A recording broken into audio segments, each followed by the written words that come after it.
Sí, doctora. Sí, doctora. Sí, se lo escucho. Chicos, ¿me escuchan para poder empezar la clase?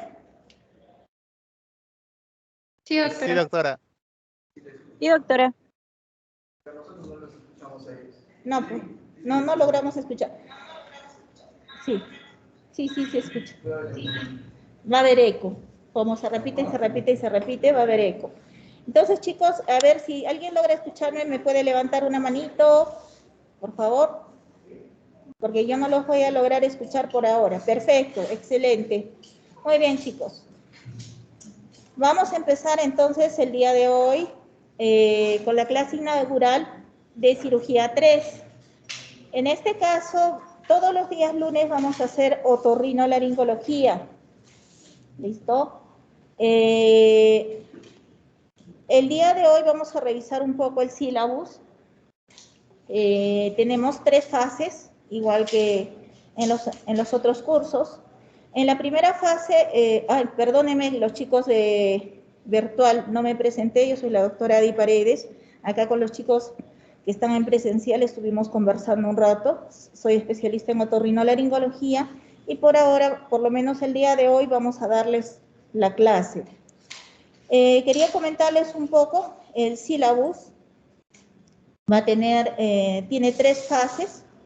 La primera fase, todo lo que es oído. Como es otorrinolaringología, vamos a trabajar oído en la primera fase. En la segunda fase vamos a trabajar todo lo que son senos paranasales y toda la parte que es nasal. Y en la tercera fase vamos a trabajar todo lo que es semiología de garganta y faringe y laringe. ¿Listo, chicos?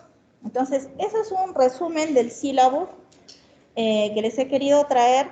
Todavía no lo tengo el oficial, que me lo tienen que pasar esta semana, como involucra las 3 especialidades, tanto oftalmología como también involucra urología. Supongo que en el transcurso de la semana el doctor nos lo va a hacer llegar. En cuanto... No sé si tuvieran alguna duda, alguna pregunta. Los chicos de virtual me pueden escribir porque no los logro oír, aún no está conectado el televisor. Entonces, si tuvieran alguna duda, alguna pregunta, pueden escribir. Y los chicos que estamos acá en presencial, también si tuvieran alguna duda o pregunta. ¿Listo? Entonces, vamos a empezar con algo sencillo que les he querido traer el día de hoy, que es la semiología del oído, ¿no? Ustedes saben, ya han llevado su curso de semiología. Saben que hay diferentes síntomas que uno puede presentar cuando hay patología del oído en este caso, porque lo primero que vamos a empezar es con el oído. ¿Qué es la semiología? Como sabemos, es la forma que va a tener el médico, que vamos a tener nosotros y ustedes, de comunicarnos con la enfermedad. ¿Listo? En otología van a existir un montón de síntomas, signos, que vamos a tener que saber reconocerlos porque a veces el paciente no los precisa adecuadamente y a veces nosotros tenemos que repreguntar para que nos den el síntoma que ellos refieren, ¿no es cierto? En este caso, la anamnesis también es fundamental, ¿no es cierto? Para cada síntoma siempre tenemos que indagar varias características de la aparición, la duración, la frecuencia, en algunos casos la estacionalidad del síntoma y otras características que podemos ver de acuerdo al síntoma que se nos presenta. También tenemos que ver algunos antecedentes de los pacientes y también tenemos que ver la asociación de síntomas, porque algunas veces no es un síntoma único que presenta el paciente, sino pueden ser 2, 3, y hasta 5 que nos pueden orientar mucho más en este caso. ¿Listo? ¿Qué tenemos que hacer? Bueno, tenemos que hacer para tener una buena semiología, en primer lugar, todo lo que es la filiación. ¿Listo? En cuanto a filiación, ¿qué nos interesa? Nos interesa bastante la edad. ¿Por qué? Porque los niños tienen diferentes patologías, ¿no es cierto? Se sabe que los niños menores de 5 años, según estadísticas, por lo menos cursan con 2 procesos de otitis en estos 5 años. No todos, unos más que otros, pero estadísticamente, haciendo un promedio, podemos tener ello.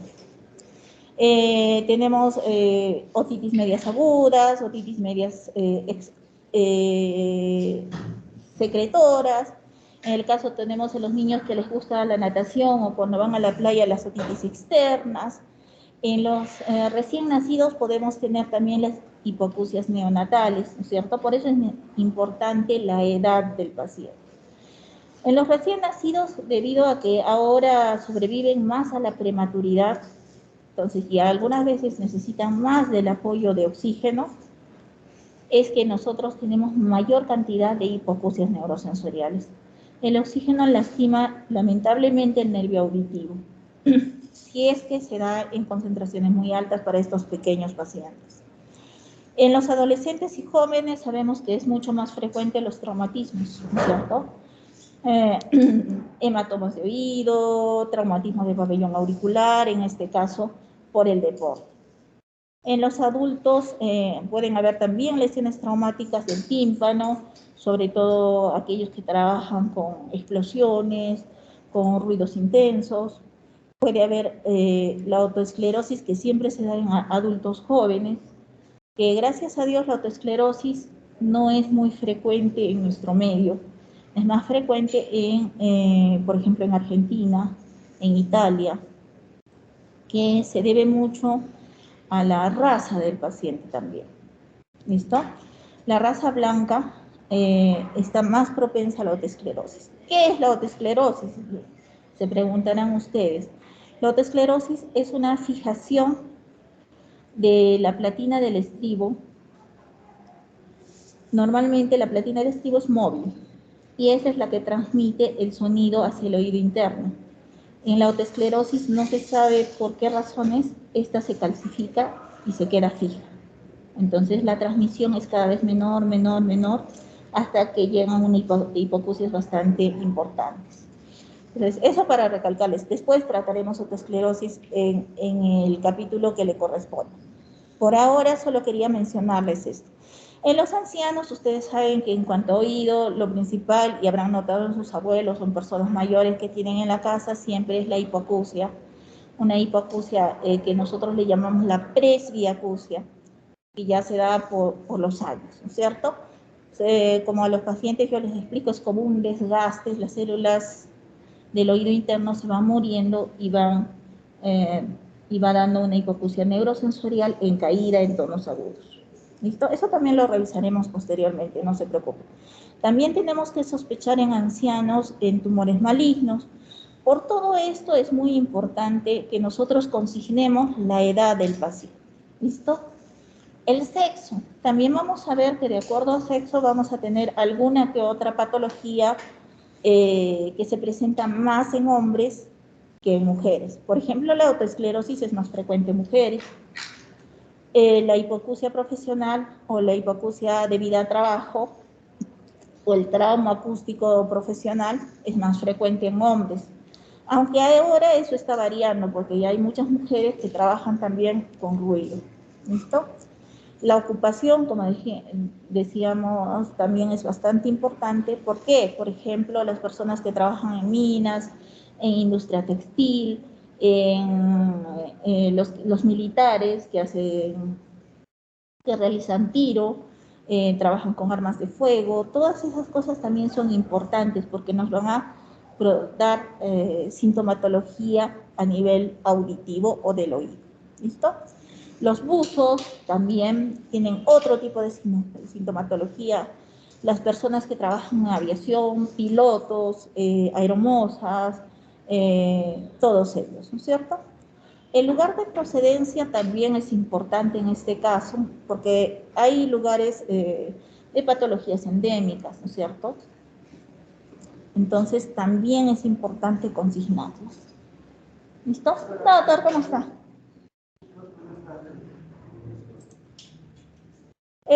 Siempre es importante cuando trabajamos a nivel de semiología del oído, consignar los antecedentes perinatales, los hábitos nocivos del paciente, Como les explicaba de los antecedentes perinatales, tenemos pacientes que por la prematuridad, por el antecedente de algunas veces el Apgar bajo.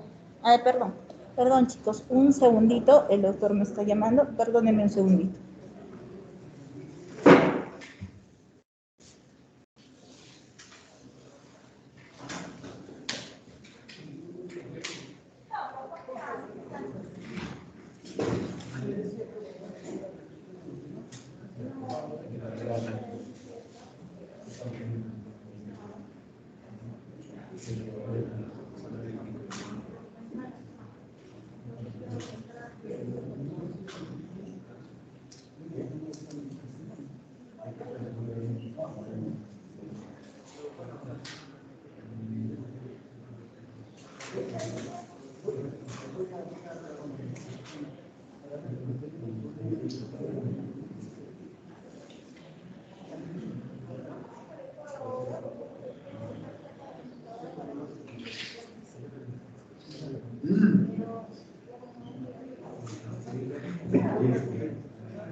Perdónenme chicos, sino que vino el doctor Noel, que es coordinador del curso, ustedes no lo lograron ver. Vamos a continuar con la clase. ¿Listo? Entonces, como les comentaba, en la semiología del oído siempre es importante también los antecedentes perinatales. Como vimos, ahora hay mucho más niños prematuros que sobreviven y algunas veces son pacientes que han tenido infecciones a repetición, que han usado ototóxicos, que han estado con el oxígeno a mucha concentración. Entonces, eso también puede producir hipoacusias neurosensoriales en estos pequeños. ¿Listo? Algunos ámbitos nocivos, el alcohol, el tabaco. O sea, hay estudios que dicen que también disminuyen la audición con el pasar del tiempo, y más aún si el paciente tiene alguna patología agregada, ¿no? Algunos antecedentes patológicos, la diabetes puede disminuir la audición más rápidamente. Siempre ver las inmunizaciones. ¿Por qué? Porque se ha visto que algunas patologías de la niñez, por ejemplo la varicela, las paperas, también nos pueden dar hipoacusias, ¿no? Y son hipoacusias adquiridas. El uso de medicamentos, como comentábamos, los ototóxicos, que muchas veces nosotros clasificamos a los aminoglucósidos principalmente, que bueno, uno de los principales es la streptomicina, que se usa en el tratamiento de tuberculosis, la mitacina, la gentamicina, que felizmente la mitacina produce más alteraciones vestibulares, mareos, que hipoacusia, ¿no? Otros medicamentos que también están ligados a la hipoacusia son los antiinflamatorios no esteroideos. Algunas veces tenemos pacientes que se automedican y toman, como alguna vez tuve un paciente que se automedicó durante 5 años antiinflamatorios no esteroideos prácticamente diario por un dolor de una artralgia temporomandibular, un dolor de articulación de la mandíbula, y terminó con una hipoacusia bastante importante. Entonces, y algunos otros no solo hipoacusia, sino que terminan hasta en insuficiencia renal. Entonces, siempre tener en cuenta el uso de medicamentos, ¿listo? Y no dejar de lado a los AINES porque pueden producir estas alteraciones. Algunos antecedentes familiares, por ejemplo, la autoesclerosis casi siempre es hereditaria, por así decirlo, ¿no? Siempre tiene que haber habido un pariente, un familiar que haya tenido autoesclerosis para que el paciente lo tenga. ¿Listo? Eso es importante. Vamos a ver un poco sobre la enfermedad actual. Estamos tratando de revisar como una historia clínica para que ustedes más o menos puedan ir viendo qué cosas tenemos que ir revisando en cada parte de la historia clínica. ¿Listo? En cuanto a la enfermedad actual, siempre nosotros vamos a preguntar qué síntomas tiene el paciente. Tenemos la otalgia, que no es lo mismo que una otorrinolaringología, que ya lo vamos a revisar posteriormente. La otorrea, la otorragia, otorraquia. Tenemos el tinnitus o acúfenos, que le llaman algunos. La hipoacusia, disminución de la audición. El vértigo, el prurito óptico, la plenitud aural, la algiacusia y la paracusia. Y dentro de estos tenemos aún más síntomas. La ecofonía, tenemos otros que ya son propios de especialidad, que a mí me gustaría que los principales ustedes aprendan. ¿Listo? Y los busquen, porque algunas veces los aprendemos y no los buscamos en la historia clínica. Vamos a empezar por la otalgia, que es bastante frecuente. Si ustedes no han escuchado a alguien que le duele el oído, creo que es un poco imposible. Es un dolor referido al oído, pero no necesariamente originado en este, ¿no es cierto? Pues, su origen está a distancia del oído. ¿Y por qué refleja hacia el oído o por qué el paciente dice me duele el oído? Esta explicación es una explicación anatómica, ¿no es cierto? Debido a la rica inervación sensitiva que tiene el oído externo. Tenemos que lo inervan el quinto par, el séptimo par, el noveno par y el plexo cervical. Entonces, todos estos están alrededor del oído y pueden producir algún tipo de dolor que va a ir a reflejar hacia el oído. La causa más frecuente de este dolor de oído, de esta otalgia, es una inflamación de la articulación temporomandibular. Es la causa más frecuente de otalgia. ¿Listo? Pero la característica que va a tener que siempre se acentúa cuando el paciente mastica. ¿Listo? Esa es una característica bastante importante. Y la van a encontrar, porque hay pacientes, sí, a mí me duele el oído todo el tiempo. ¿Y cuánto tiempo le duele, señor, el oído? Yo creo que siquiera un año. Ahí no estamos hablando de una otitis, no estamos hablando de repente de una disfunción de trompa de Eustaquio, estamos hablando de algo más crónico. En este caso, la más frecuente es la artralgia de la articulación temporomandibular. Algunas jaquecas, algunos dolores de cabeza pueden tener reflejado hacia el oído, las neuralgias, las mastoiditis también reflejan hacia el oído un dolor referido al oído. ¿Listo?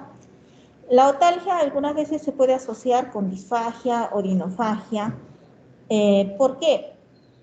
Porque tenemos el nervio de Jacobson, que inerva tanto la parte del oído como la parte amigdalar. Entonces, el paciente que tiene de repente una amigdalitis, un tumor amigdaliano, puede referirnos dolor de oído. Y nosotros estamos que buscamos el oído y no encontramos nada, ninguna patología. Entonces, siempre en un dolor de oído así vago, así diferente, revisar la faringe. ¿Listo? Tenemos que explorar la cavidad oral, tenemos que explorar faringe, cuello, hasta algunas actas bucales pueden producirnos dolores de oído. Algunas lesiones dentales también nos pueden producir otalgia. La tonsilitis o la amigdalitis, que es lo mismo. Las estilalgias, es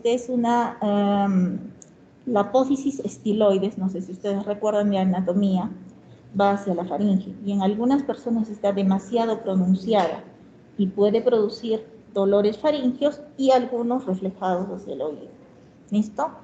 Algunos tumores, algunas adenomegalias cervicales nos pueden producir dolores referidos a oído. Entonces, cuando ustedes tengan un dolor de oído que no sea propio de oído, tenemos que buscar todas estas. ¿Listo? Muy bien. Vamos. Muy diferente a otodinia. Varios años antes la pregunta de examen era esta: diferencia entre otalgia y otodinia. Este año vamos a ver si se la ponen. La otodinia es un dolor que va a estar causado por una patología propia del oído. Es el mismo dolor de oído, pero en esta oportunidad está causada por el propio oído.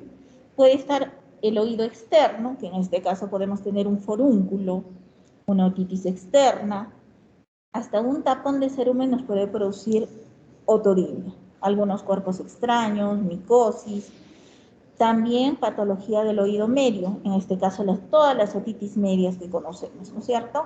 Sobre todo las que son catarrales, por resfriados, las otitis supuradas nos pueden dar otodinia. Algunos tumores también nos pueden dar otodinia. ¿Listo? Tumores propios del oído, que aunque piensen que son poco frecuentes, se presentan en la práctica diaria. ¿Listo? Entonces tenemos claro, chicos, lo que es la diferencia de otalgia y otodinia, ¿no es cierto? Otalgia es un dolor de oído, pero que no es propio del oído.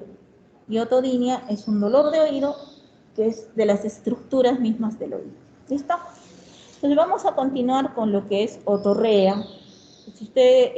Otorrea es un flujo mucoso o purulento que va a provenir del conducto auditivo externo, o también puede venir del oído medio o de la caja timpánica, cuando se ha producido una perforación del tímpano. ¿Listo?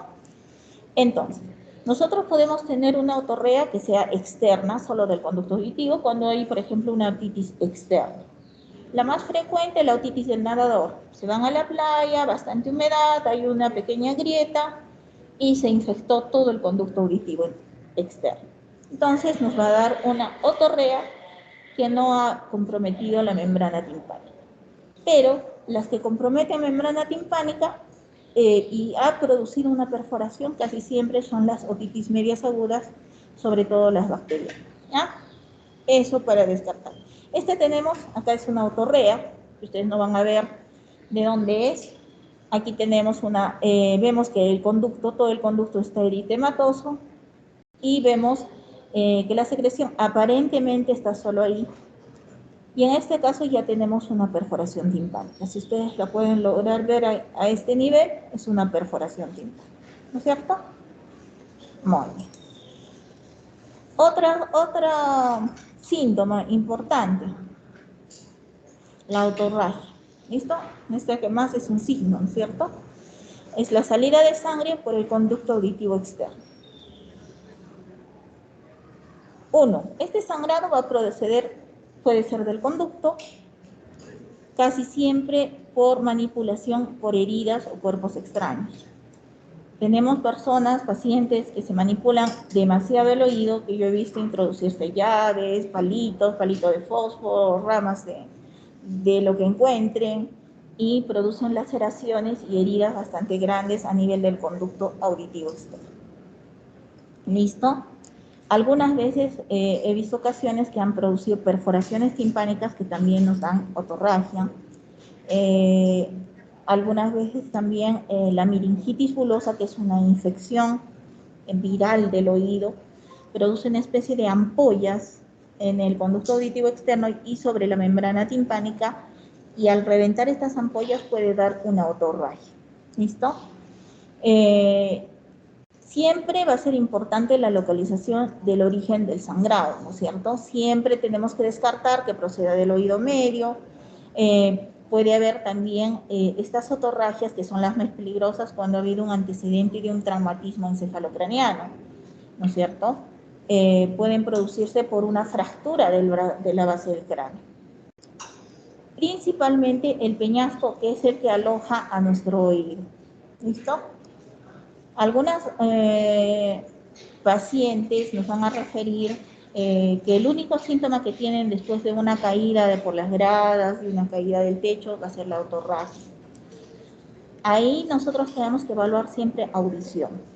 ¿Por qué? Porque si es que es una fractura El longitudinal no va a haber mucho problema, no va a coger lo que es el oído interno, pero si es una transversal puede algunas veces coger oído interno y el paciente se queda sordo de ese oído, por así decirlo. Entonces siempre tener en cuenta cuando hay un traumatismo encefalocraniano y hay autorragia, pedir tomografías, placas para ver qué tipo de fractura tiene. ¿Listo? Siempre los antecedentes del paciente, la clínica, la otoscopía nos va a ayudar a la localización de la autorragia. Cuando hay un traumatismo, casi siempre en el techo del conducto auditivo externo se encuentra la herida por donde sangra. Cuando son traumatismos hechos por el paciente que se rascó la oreja, casi siempre son o en el piso o en la pared posterior. Entonces, siempre tener en cuenta esos detalles, chicos. Acá tenemos dos pacientes con otorragia. Este es un paciente después de un traumatismo, que vemos la sangre rojo viva. Y este, en cambio, si ustedes ven, es una otorragia medio con secreción.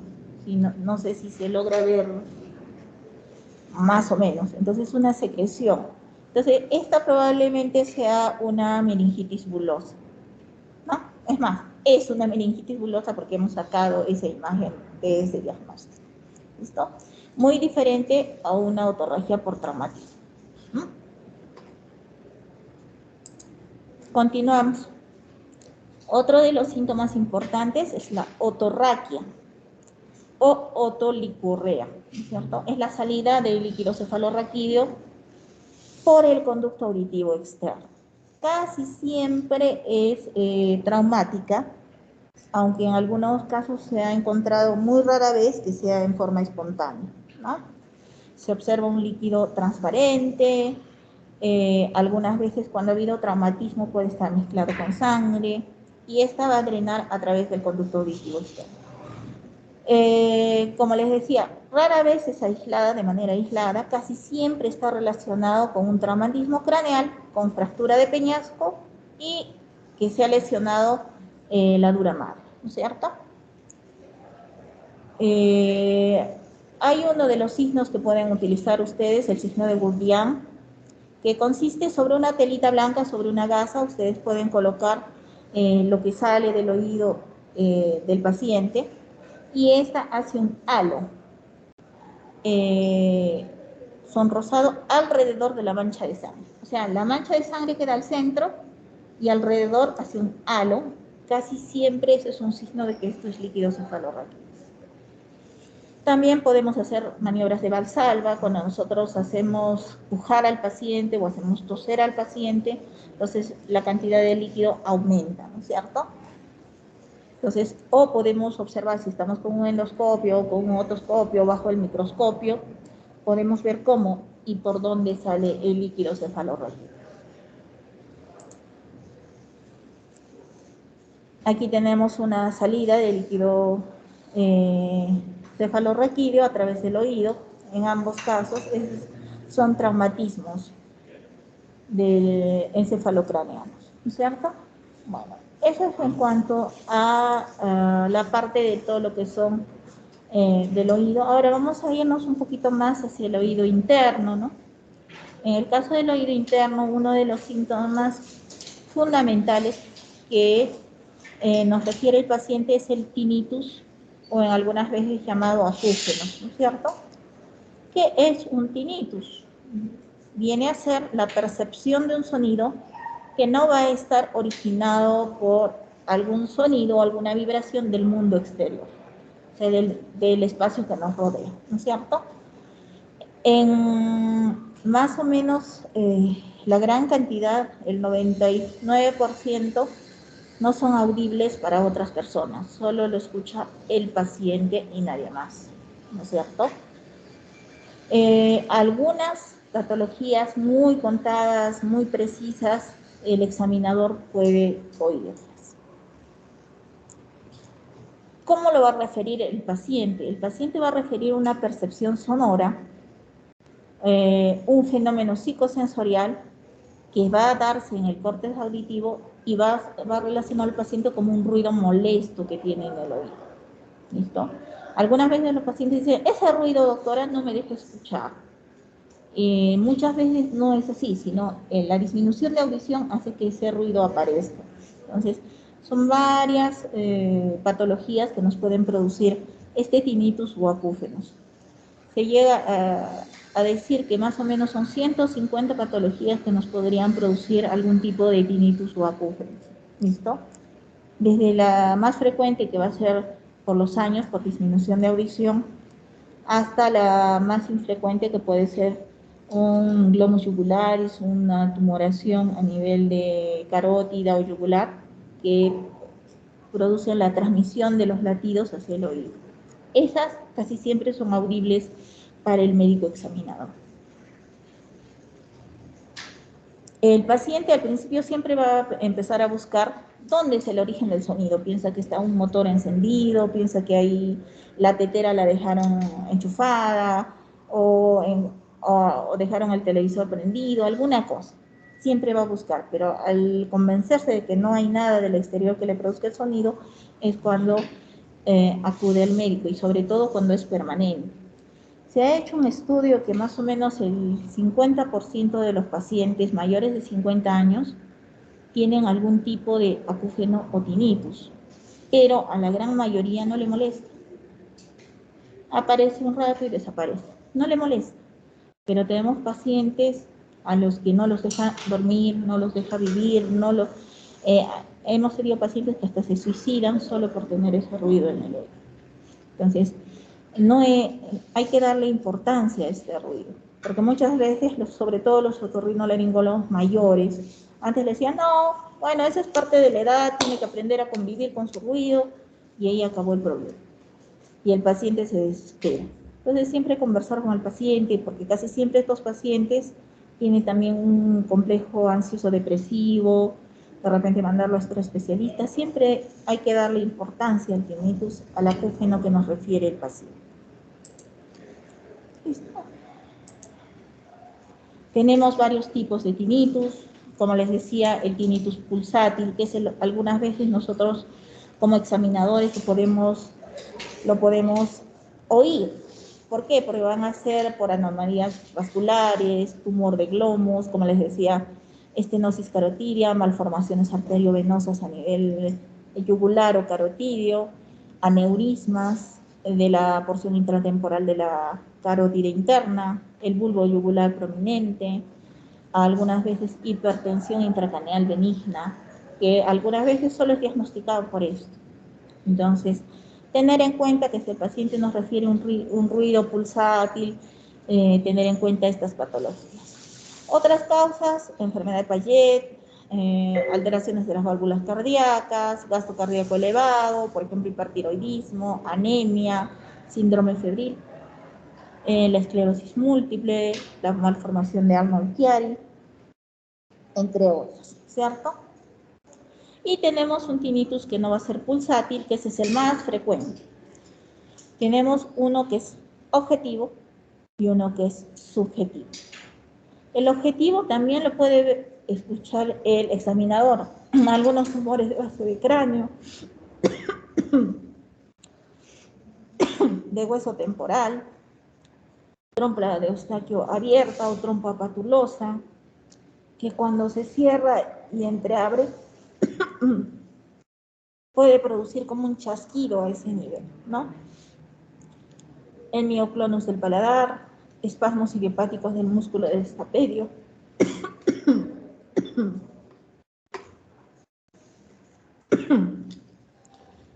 Y tinnitus no pulsátil subjetivo. En este caso, tenemos que hablar de algunas asociaciones etiológicas, ¿no? El 90% de los pacientes van a tener problemas otológicos, el 33% alguna patología vascular, y el 10% consumo de fármacos, 5 a 10% con patología neurológica.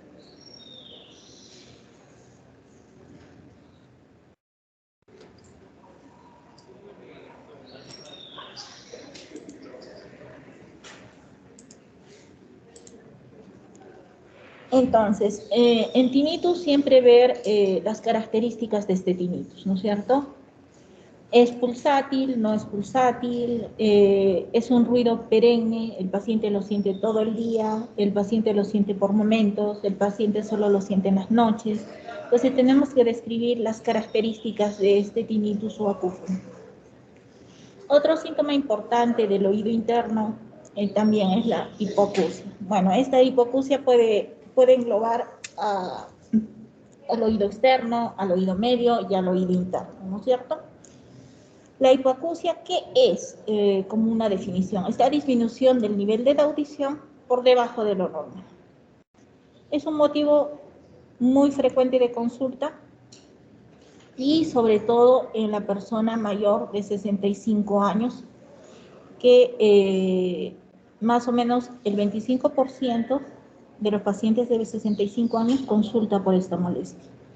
Y en el caso de los pacientes mayores de 80 años, es un 80% de pacientes mayores de 80 años que nos consulta por ello. Con frecuencia va a dar algunas situaciones de minusvalía. En el Perú lo consideran el 20% de discapacidad si los dos oídos están enfermos, ¿no? Hay repercusiones físicas, el paciente no puede comunicarse, se aísla del mundo, se deprime. Entonces siempre tener en cuenta, en este caso, las hipoacusias en los pacientes. Según la intensidad, la hipoacusia se va a clasificar en estos 4 tipos. ¿Listo? Lo normal, lo que nosotros consideramos normal, es un audiograma, para que vean más o menos los ruidos que ocasionan los diferentes aparatos, carro, la conversación, los gritos, el susurro, la caída de las hojas de los árboles, ¿no es cierto? La lluvia. Nosotros consideramos la audición normal desde 20, como pueden ver acá, para arriba, menos de 20.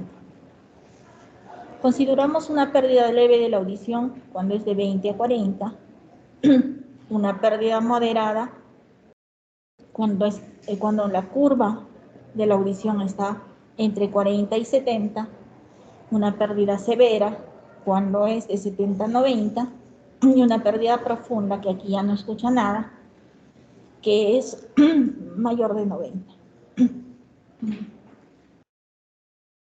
¿Listo? La pérdida severa no escucha, imagínense el parlante a todo el volumen, el sonido de un helicóptero. La pérdida moderada, si nosotros le gritamos al paciente, todavía puede escucharnos. Y en una pérdida leve, solamente no escuchan los susurros, ¿no es cierto? Para que ustedes más o menos tengan una idea. Y vamos a tener diferentes tipos de hipoacusia de acuerdo a la zona del oído afectada, ¿no es cierto? Una hipoacusia conductiva, que quiere decir, para que ustedes entiendan, de conducción del aire, no llega el sonido hacia el oído. Casi siempre esta hipoacusia conductiva está alterado o lesionado o afectado el oído externo o el oído medio. Entonces, eso sí es importante. Cuando es una hipoacusia conductiva, está alterado el oído externo o el oído medio. ¿Listo? Pueden ser las otitis, pueden producirnos este tipo de hipoacusia conductiva. Los tapones de cerumen pueden producirnos esta hipoacusia conductiva. Un cuerpo extraño puede producirnos hipoacusia conductiva.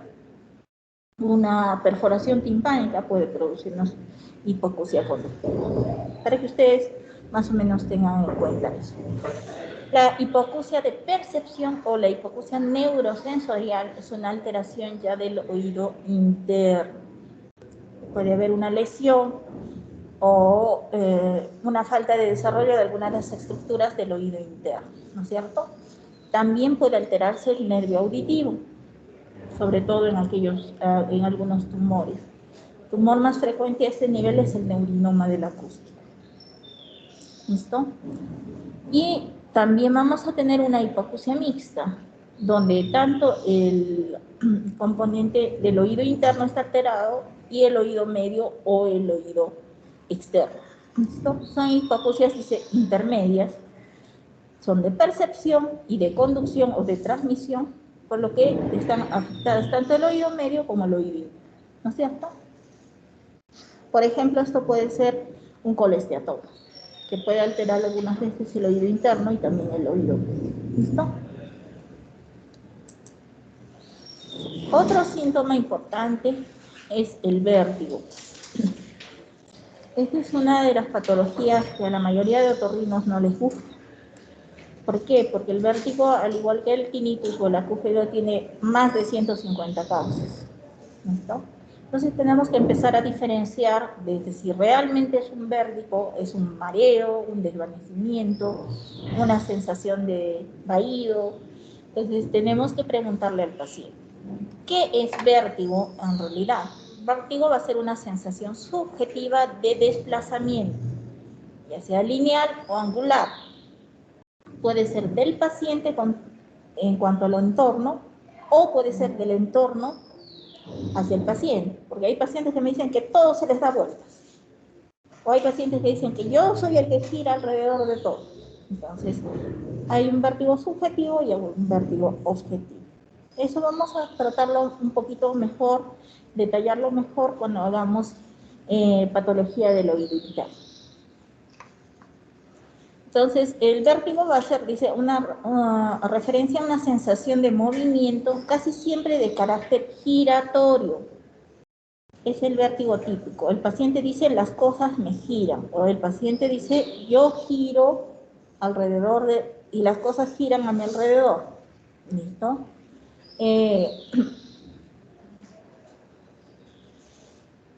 Puede haber también una sensación de desplazamiento de la base de sustentación, inclinación hacia el suelo, como precipitación al vacío, y sensación de caída al adoptar ciertas posturas, ¿no es cierto? Para el diagnóstico, en este caso, cuando hablamos de vértigo, la clave va a ser la anamnesis. Y tenemos que diferenciarlo de otros síntomas semejantes, como, les decía, el mareo, o la sensación solo de inestabilidad del paciente, ¿no? Que algunos problemas neurológicos nos pueden dar esa sensación de inestabilidad.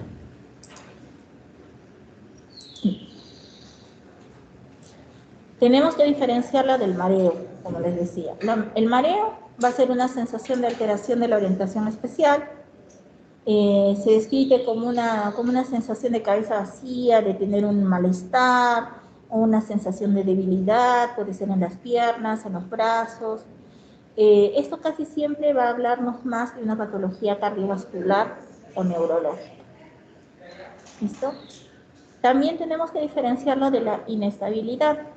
Es una sensación de desequilibrio sin desplazamiento, ¿no? Esto se va a ver reflejado en la marcha del paciente. El paciente va a ampliar su base de sustentación y va a caminar su marcha va a ser alterada. Eso es importante, es una inseguridad para la marcha. ¿Listo? Casi siempre esto es indicativo de una patología cerebelosa, de la ataxia cerebelosa. Otro síntoma frecuente, ustedes habrán escuchado, el paciente se queja de prurito en el oído, de mucho escozor en el oído, ¿cierto? Es un picor en los oídos.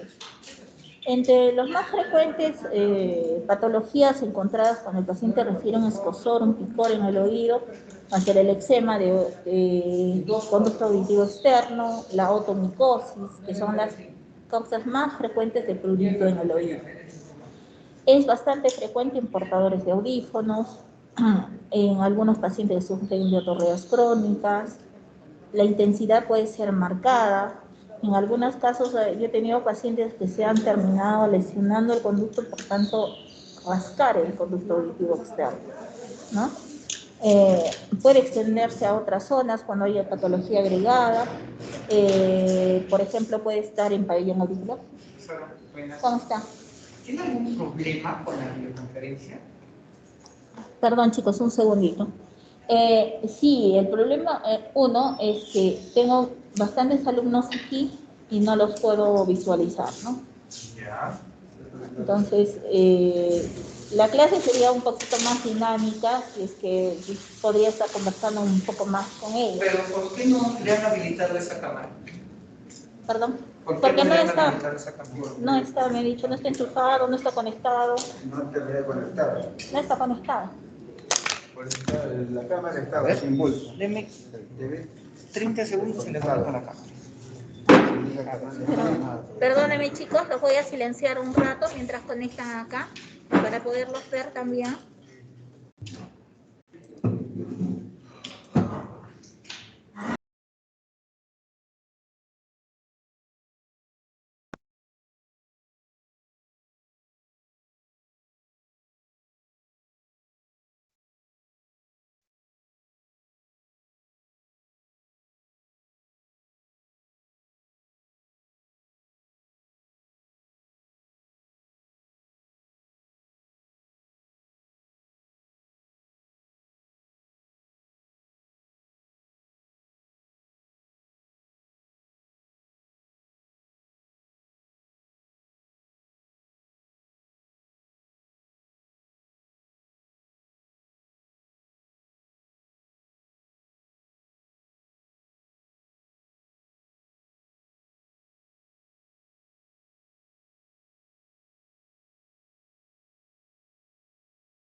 También, todas las veces de la universidad.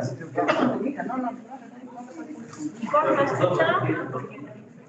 Los chicos de virtual, levanten su manito si es que me escuchan, por favor. Sí, levanta ya.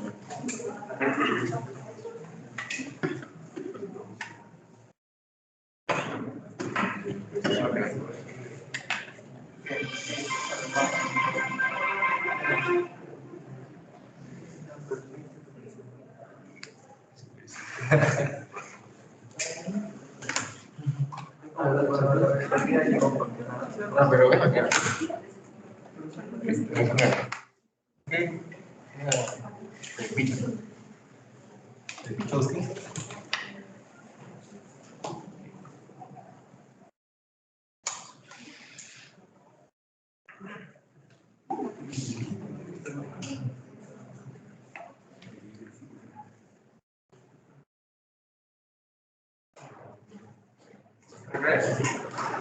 Permítame.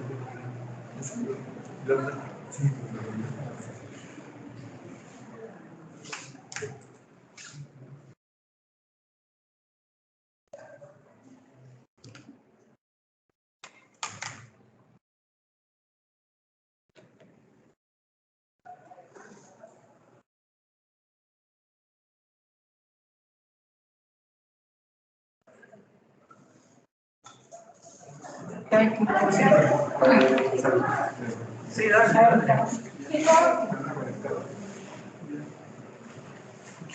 ¿Pueden escuchar? ¿Pueden levantar los manitos si me escuchan, chicos? Entonces, virtual, por favor, escucha.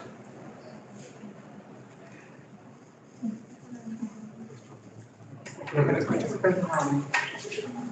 Claro, pues. Está bien.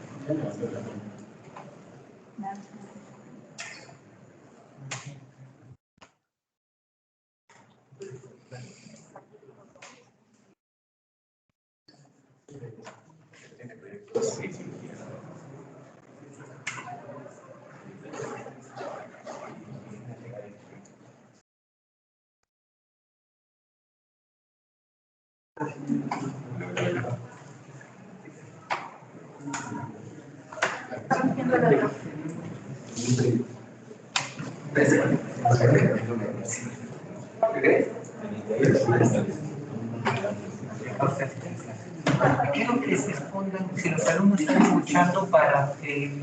Chicos, los chicos de virtual, por favor, necesito que alguien responda. Sí, doctora. Sí, doctora, se escucha un poco lejitos, pero sí, doctora, sí se le escucha. ¿Aquí se escucha? Sí, doctora. Perfecto.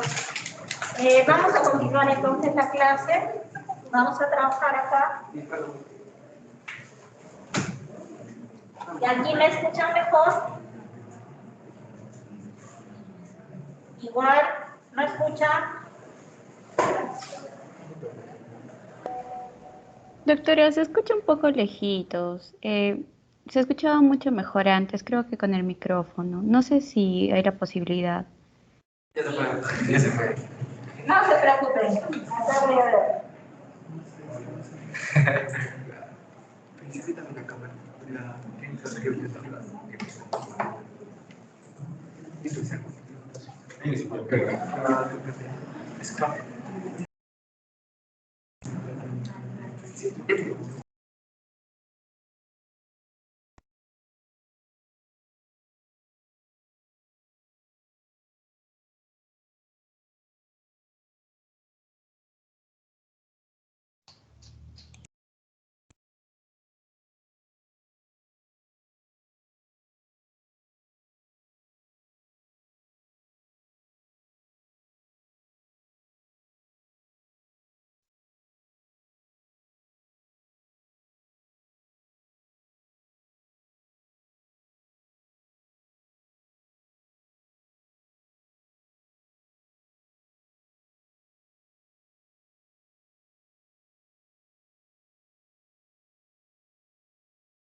Ahora me escuchan mejor, chicos. No se escucha. Se escucha lejitos. Sí, doctora. ¿Y se escucha mejor? Se escucha un poco de lejos, doctorita. A ver. Si no, creo que está mejor en antes. Déjenme ver, chicos, cuál es este estudio.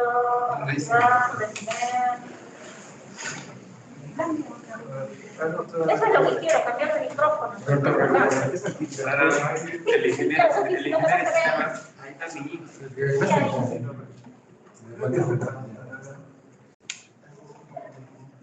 Controlar de ahí porque acá no podemos.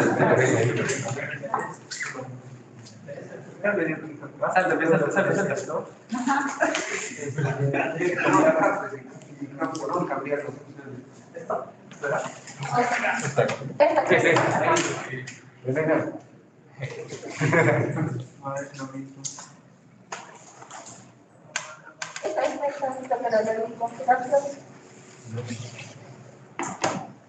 Está predeterminado. Ahí debe ser. Teléfono con altavoz, no, ese es el cable. Ahí, altavoz. Sería justo después de eso. Más arriba, más arriba, más arriba, más arriba. O sea, ese es el micrófono.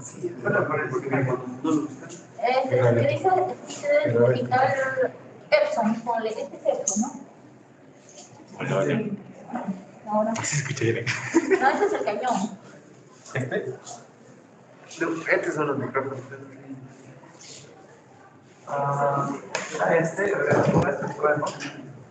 A ver. Y para. Ya, está bien. ¿Se escucha mejor ahora? Ahora se escucha mejor, chicos. Creo que no se escucha nada. ¿De nada?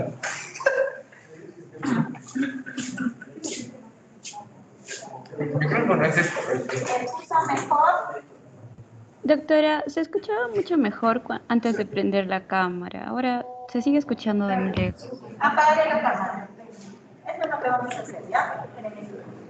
Sí, doctora, muchas gracias.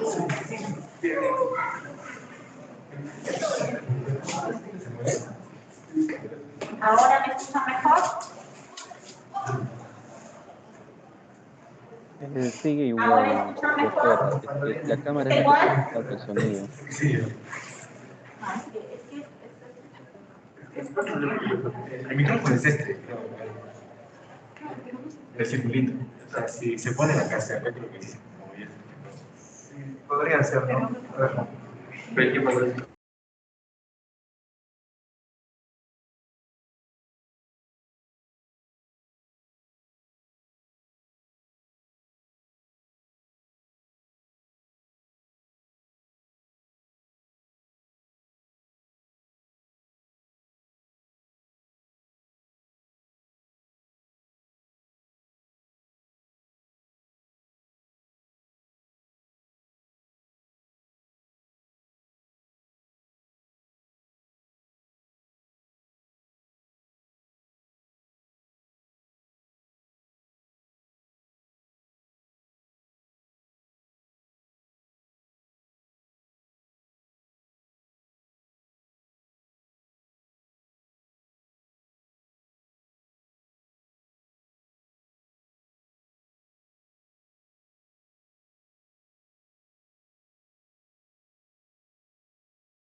A ver, ahora, doctora.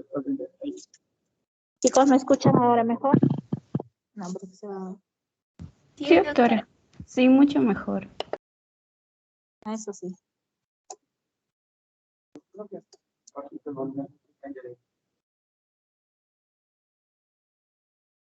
¿Cuánto tenemos que bajar? ¿Dónde se bajó algo?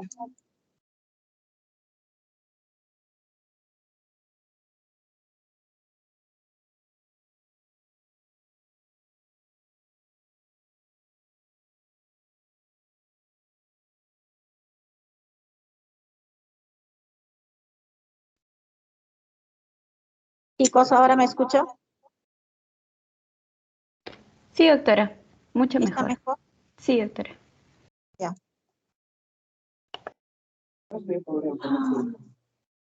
No, pues.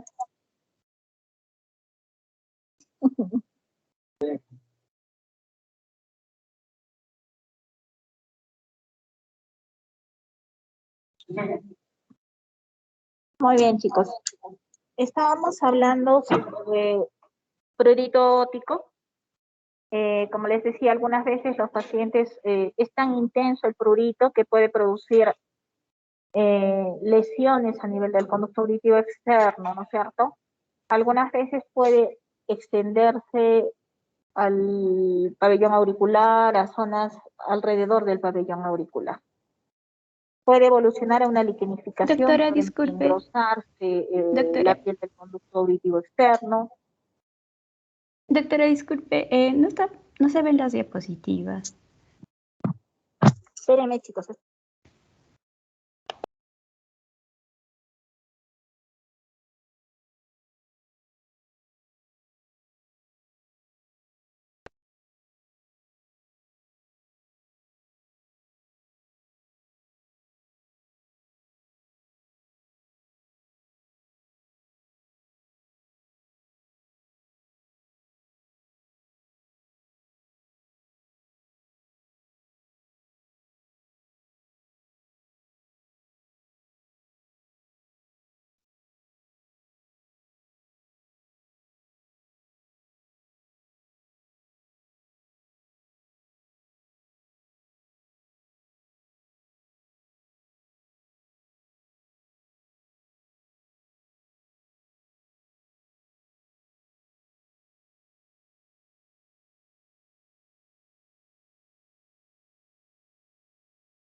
Chicos, ahora sí ven la presentación.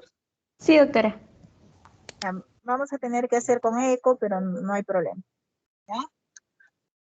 Bueno, lo que decíamos que puede evolucionar una liquenificación, puede haber un engrosamiento de la piel del conducto auditivo externo. Puede algunas veces hasta llegar a infección cuando el rascado es bastante intenso, sobre todo en psoriasis, en algunas de hematitis seborreicas y en todas estas.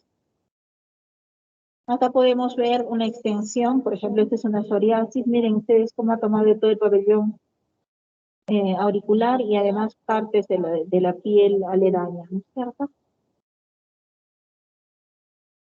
Otro síntoma importante es la plenitud aural. En este caso es una sensación de taponamiento, el paciente siente que el oído está tapado, una sensación de presión en el oído o que está ocupado por alguna cosa, ¿no?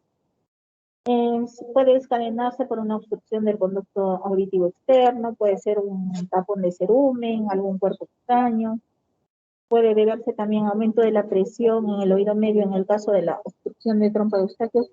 Esto se produce principalmente cuando el paciente viaja, hay cambios bruscos de presión a nivel del oído y del medio ambiente, ¿cierto? El colesteatoma, presencia de alguna neoplasia, también puede provocar este síntoma. Algunas veces está acompañado de autofonía. Por ejemplo, ese eco que ustedes ven, esa es una autofonía. Por lo menos nos sirvió de algo.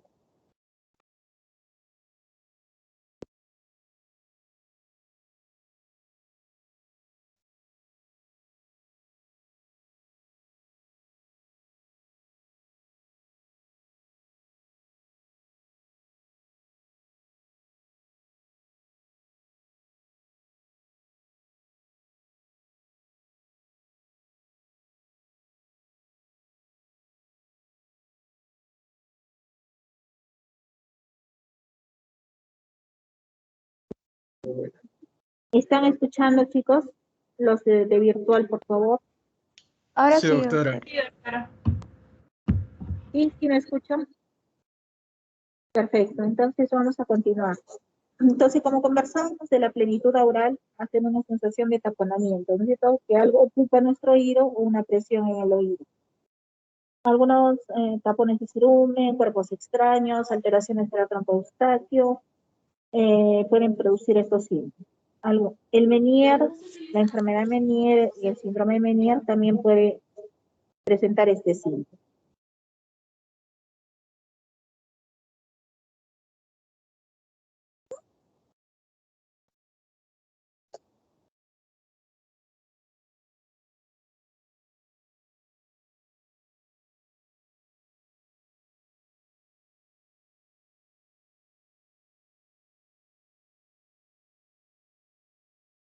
Muy bien. Otro síntoma también frecuentemente encontrado en nuestra anamnesis, en nuestra patología de oído, es la algiacusia.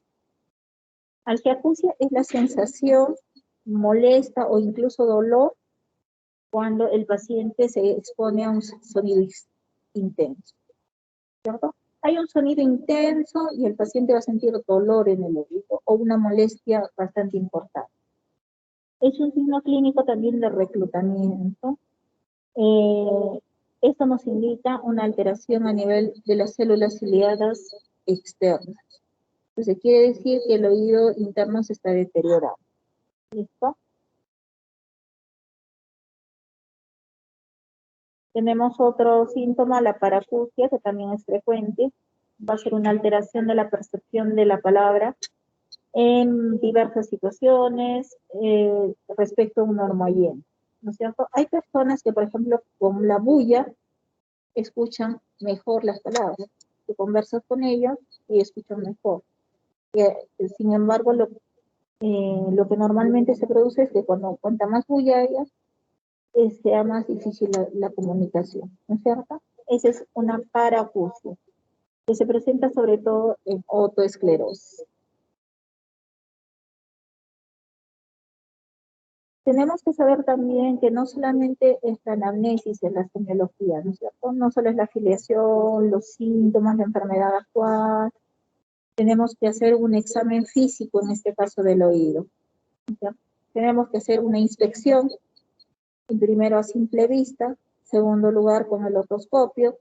Siempre vamos a tener un otoscopio, vayamos donde vayamos. Segundo lugar, tenemos que palpar tanto la oreja como el conducto auditivo externo. Tenemos que auscultar. En algunos casos, como les decía, de los acúfenos, sobre todo los pulsátiles, los tinnitus pulsátiles, mediante el estetoscopio podemos escuchar cómo está el latido y este ya es un acúfeno objetivo, ¿no es cierto? También la percusión nos sirve, sobre todo en mastoiditis. Cuando nosotros percutimos la mastoides, podemos encontrar dolor en el paciente, entonces es un signo clásico de una mastoiditis. A la inspección tenemos que ver en primer lugar las partes del oído, o sea, el hélix, el antélix, la fosita navicular, el conducto auditivo externo, la concha auricular, el trago, el antitrago, el trago, el lóbulo de la oreja, perdónenme, el antitrago. Esta es la forma correcta de utilizar el otoscopio para poder visualizar la membrana timpánica. ¿Listo? En prácticas vamos, por lo menos los que me toquen conmigo, vamos a poner un video de cómo realizar una otoscopía, cómo utilizar las manos y ver cómo se puede hacer en los niños y en los adultos. Mediante la otoscopía tenemos que ver la membrana timpánica. En este caso acá les he traído la imagen de una membrana timpánica normal, donde vemos el ánulus timpánico, el anillo timpánico, la transparencia de la membrana timpánica, el triángulo luminoso, el mango del martillo, el ombligo o humbo del tímpano, la apófisis corta del martillo, este es el martillo, mango del martillo. O sea, esto es lo principal que yo quiero que reconozcan. No les voy a pedir como a los residentes de otorrinolaringología que me reconozcan el estribo, ese nivel o otras cosas. Lo principal, el triángulo luminoso, el mango de martillo y todo el ánulus timpánico. ¿Cierto? A la palpación, como les decía, en primer lugar siempre palpar la oreja, ¿no? Entre dedo pulgar e índice hay que ver si ocasiona dolor o encontramos alguna lesión. ¿Listo? Calcificaciones, tofos que puede haber en este caso. Hay que palpar la región mastoidea, como les decía. Debe ser dolorosa, se puede asociar a inflamación del oído medio, en mastoiditis también. Hay que presionar el trago hacia adentro, hacia el canal auditivo para detectar dolor. Esto nos indica a veces presencia de otitis media aguda. Y la percusión. Como les comentaba, la percusión casi siempre está reservada para la apófisis mastoide. ¿Cierto? Nosotros percutimos y si el paciente siente dolor, casi siempre estamos hablando de una mastoiditis. La auscultación, como les decía, sobre todo en aquellos tumores vasculares que nos pueden producir tinnitus o acúfenos, ¿cierto? Es importante auscultar el cuello, alrededor de la oreja también, y podemos encontrar en este caso los tinnitus objetivos, ¿no? Y no solo el paciente lo refiere, sino el examinador lo encuentra. Hay un sinnúmero de exámenes auxiliares para ayudarnos con esto. La prueba de Valsalva, que es taparse la nariz, soplar hasta el oído para ver el movimiento de la trompa de Eustaquio, pasar saliva, que es el toinde, la hiperenciometría, la acumetría, que hacemos con diapasones, la audiometría, que ya es más propio de la especialidad, las atenuaciones acústicas, los potenciales evocados auditivos, las radiografías, tomografías, resonancia magnética.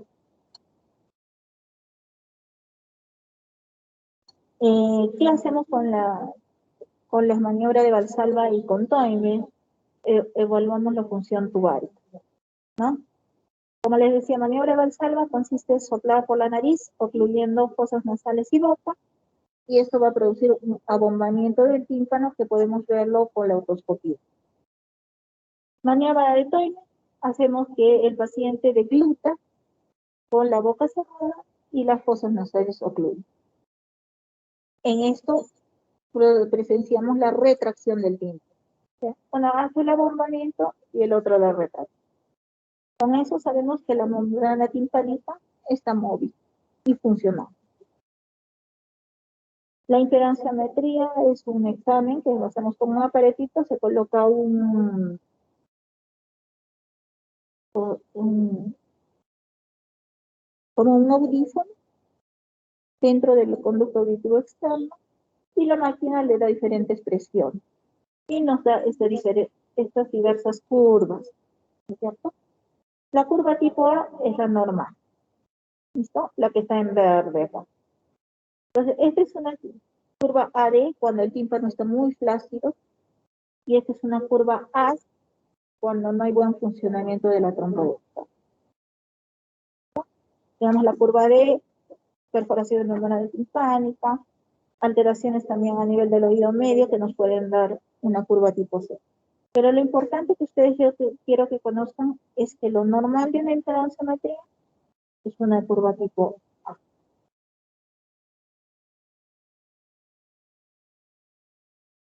La acumetría la vamos a repasar un poco mejor en las clases prácticas. Es para ver si es una hipoacusia de transmisión, una hipoacusia de percepción o neurosensorial, o es un oído normal. El Weber se utiliza no sé si ustedes conocen el diapasón. El diapasón se golpea y se hace vibrar cogiéndolo solamente de esta parte, ¿no es cierto? Del extremo distal. Entonces se coloca este extremo distal a la mitad, sea de la cabeza, de la frente, o sobre el dorso de la nariz, la raíz del dorso de la nariz.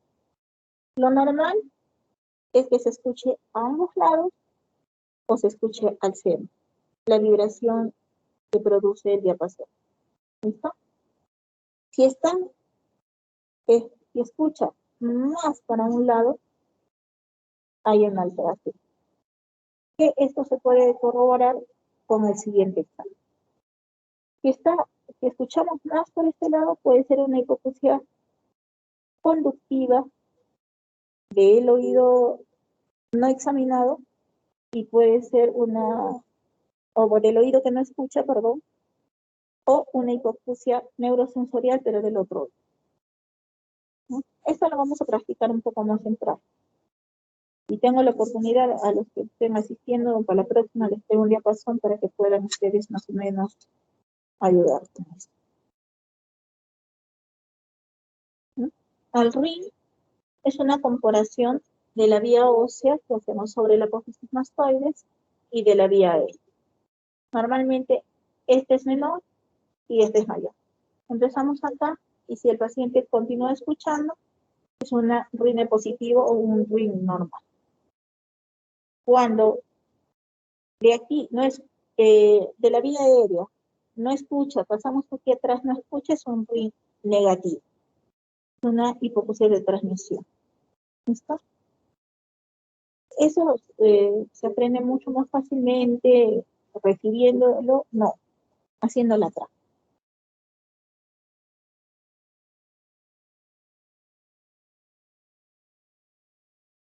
Esta es una audiometría, un audiograma. ¿Cierto? Se presenta al paciente diferentes tonos, frecuencias, por así decirlo, mediante un audiómetro y el paciente responde si escucho o no escucho y se va catalogando y se hace una medición. ¿Listo? Eso también es más de especialidad, pero necesitaba que lo conozcan, que existe, que se puede realizar. Las autoemisiones acústicas, que esto son las vibraciones acústicas emitidas por la copa, por las células ciliadas externas. Entonces, esto nos dice que está indemne o no el oído interno. ¿Listo? Solo eso Es una prueba de tamizaje, sobre todo para recién nacidos. Los potenciales evocados de tronco cerebral es una estimulación acústica que nos va a generar ciertos potenciales eléctricos a nivel cerebral de la vía auditiva, y esta se va a mostrar en los gráficos diferentes, ¿cierto? Aquí nos dice a qué nivel está cada, cada estímulo ocasionado por este estímulo. Cada estímulo en diferentes vías de la vía auditiva.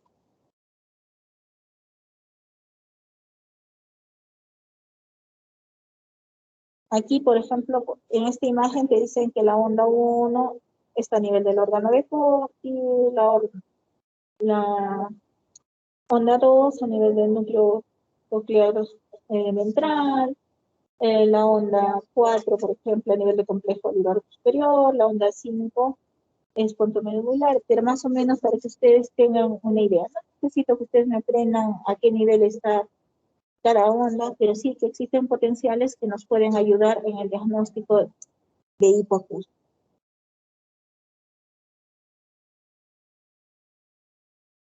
Y los potenciales de estado estable que nos dan una especie de audiometría mediante potenciales auditivos.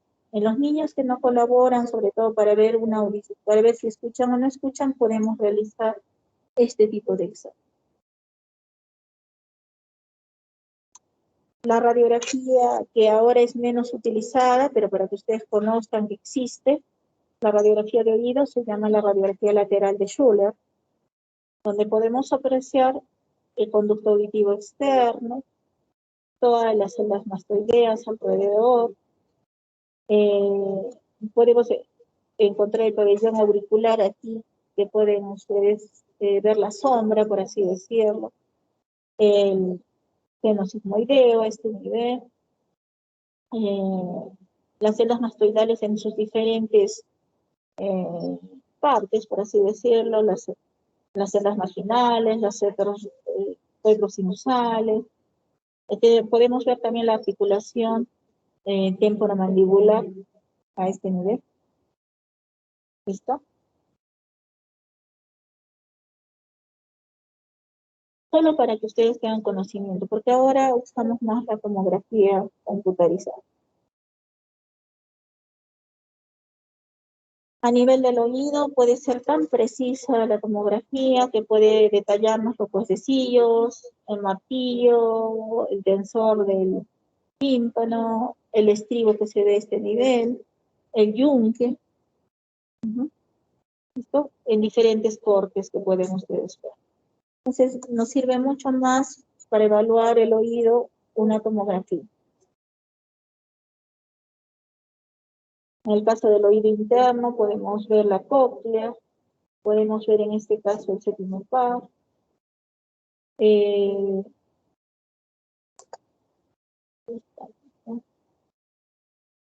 la arteria carótida, y la resonancia magnética, que también nos ayuda a ver todo lo que es la cóclea, como pueden verla en esta reconstrucción. Nos hace ver los conductos semicirculares.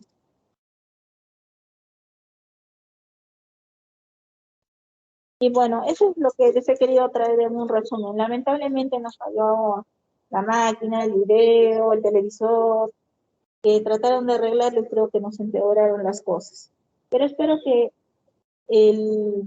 lo que he querido transmitirles les haya llegado, sobre todo a los chicos de virtual, y que hayamos aprendido el día de hoy algo más. ¿Listo? Entonces, la bibliografía principal del curso son estos dos libros, por si acaso, chicos, Ramírez Camacho y Jorge Basterra, que son dos libros, sobre todo Basterra, bastante educativo, bastante interesante para leer, y nos da toda la patología otorrinolaringológica.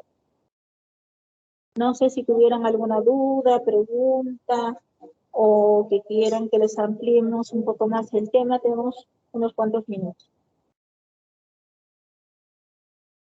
Más bien no sé cómo voy a constatar la asistencia de los chicos de... Ya. Y ustedes también.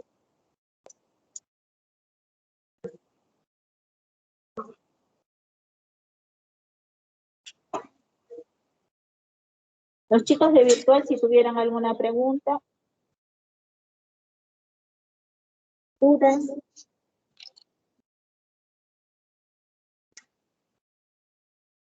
Perfecto.